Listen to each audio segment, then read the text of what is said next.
You got to love this game because it's really not a game. At the end of the day, you're locking yourself inside. You're getting locked inside a cage with another man. West Texas tough. It's a core characteristic for folks across the South Plains. But for Florida's John Yannis, better known as Angel, the toughness has always been accompanied with a pair of boxing gloves. I like to say it started since I was knee-high. I feel like, I always had a pair of boxing gloves with me. Growing up, fought a lot in the streets. I was kind of just a young kid, lost and, didn't have much guidance. Figured out, like, you know what, I've always been an MMA fan, been watching it, the UFC since I was a kid. So I feel like fighting has always been in me. All led to one point in 2017 when I decided to step into this gym for the first time ever. His first day that he came in here, it was sparring day like we are right now. And I told him, I said, you won't spar today until I work with you some more. I turned around, working with some other guys, and turned around, he was in the ring, going with one of my best kids I had in here. 7 days a week, 365 days a year. From that one moment, almost 8 years ago, Angel has surrendered to the discipline of his vision, transforming into an ultimate fighting champion. Punches raining down. Is this going to be it? What once was a small-town kid from West Texas to now being crowned the Fury Fighting Bantamweight champion this past May. That is it! Our new Bantamweight champion. At the end of the fight, with his championship belt draped over his shoulder, Angel saw he had a shot and stepped right up to the mic.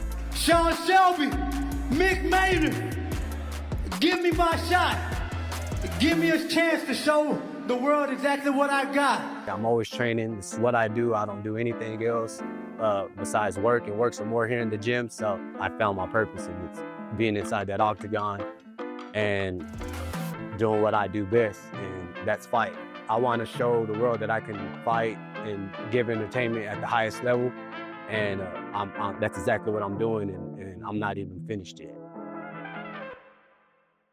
With less than 24 hours until tip-off against Baylor, Saturday's win over number 6 Houston is still lingering throughout the minds of Red Raider fandom. Texas Tech holds on for the miracle. Head coach McCasland, who had to watch the victory from inside the visitors' locker room, has no regrets after the ejection of JT Toppin. McCasland is now looking to join JT Toppin in the visitors' locker room. Because you do it for your family. I just want them to feel supported in those moments, and it doesn't have anything to do with basketball. The term family can mean many different things.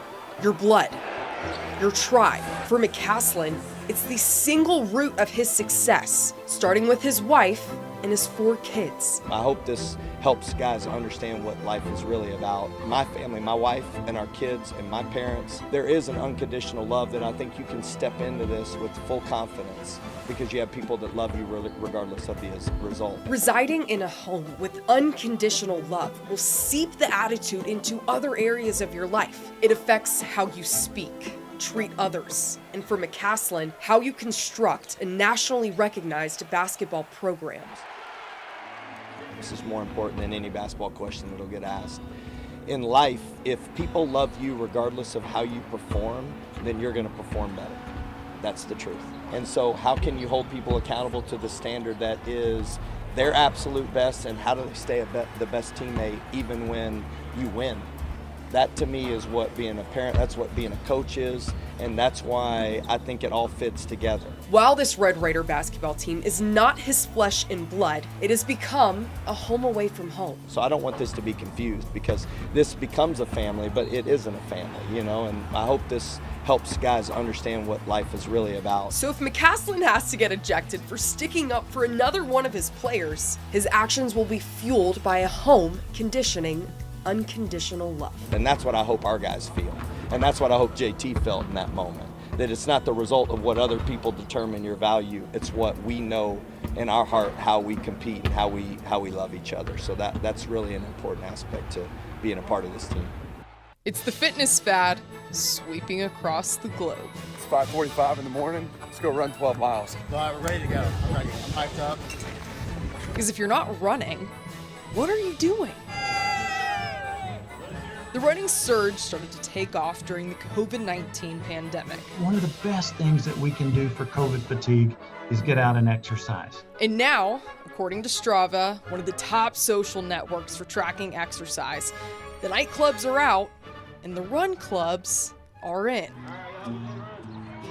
Right here in the hub city is one of those groups called Run Lubbock, where for some of its members, it's way more than just about fitness.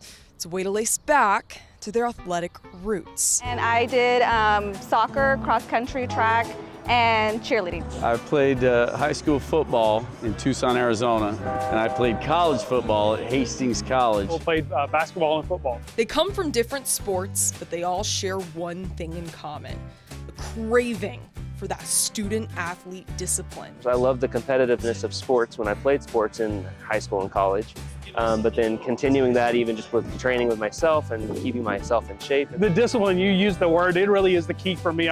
I do run streaks, and so run every day at least a mile, average about 3.5 or 6 miles. And so that discipline in that area of my life has helped with everything. It's also about being able to push through, both mentally and physically. Because I'm so old, you know, even though I take my time, it still hurts a little bit. You still got to see if you could overcome that hurt.